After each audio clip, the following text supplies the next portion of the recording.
మనిద్దరి మధ్యలో ఏ జన్మలో ఏ తీరని రుణం ఉందో, మరెందుకు ఇంతలో ఈ బంధనం ఇన్నింతలు పెరిగిందో. అమాయకమైన నీ చిన్నారి నవ్వును ఏ తల్లి కందో, ఇటే నీ దారి ఉందని నిన్ను ఏ సుడిగాలి పంపిందో. పాపం పుణ్యం దేవుడికెరుక, పేదకు దొరికిన బంగారు కణిక, పాలు వెన్నాలేవని అనక ప్రేమను తాగి పెరగవెసిలక.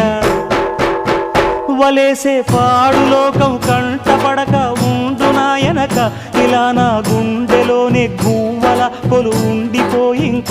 ఇటే పోస్తే ఎమున్నైనా నిలేస్తానే, మరింక ఏ కీడు నీ వంక రాలేదు.